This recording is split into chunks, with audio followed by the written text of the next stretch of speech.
पत्थर तोड़ने वाले आदमी के मन में एक दिन विचार आता है कि ये भी कोई खाक जिंदगी है, साला दिन भर काम करो और लास्ट में थोड़ा सा पैसा मिलता है। काश कुछ ऐसा हो जाता कि मैं जो चाहता वो बन जाता। फिर एक दिन जब वो सोता है तो वो सपने में देखता है कि रोज की तरह वो काम करके घर की तरफ लौट रहा होता है तो उसकी नजर एक बहुत ही खूबसूरत बंगले पे पड़ती है और उसके मन में विचार आता है कि काश ये बंगला मेरा होता। उसका ऐसा सोचना था कि तभी कुछ ऐसा होता है कि वो उस बंगले का मालिक हो जाता है। वो बहुत खुश हुआ। फिर कुछ देर के बाद जब धूप तेज हुई तो उसे चक्कर आने लगे तो उसने सोचा कि काश मैं सूरज होता तो मेरी गर्मी के आगे कोई भी नहीं टिक पाता। फिर वो सूरज बन जाता है, लेकिन कुछ देर के बाद बादल छाते हैं और सूरज की रोशनी को ढक लेते हैं। तब उसके मन में विचार आता है कि काश मैं बादल होता, मैं सूरज से भी ज्यादा शक्तिशाली होता। फिर वो बादल बन जाता है, लेकिन तभी कुछ देर के बाद हवा का एक तेज झोंका आता है और बादल को उड़ा के लेके चला जाता है। तो उसके मन में विचार आता है काश मैं हवा होता तो मैं बादल से भी ज्यादा शक्तिशाली होता। तो वो हवा का झोंका बन जाता है और जब वो हवा का झोंका बन करके चल रहा होता है तो उसके सामने एक पहाड़ आ जाता है। अपनी पूरी ताकत लगाने के बाद भी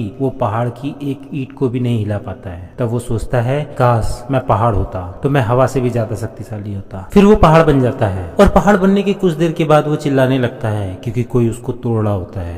फिर वो सोचता है काश मैं वो बन जाता जो इस पहाड़ को तोड़ रहा है, और ऐसा कहते ही वो अपने रूप में वापस आ जाता है। कुछ समझे? अगर जो समझे हो तो कमेंट सेक्शन में जरूर बताइएगा।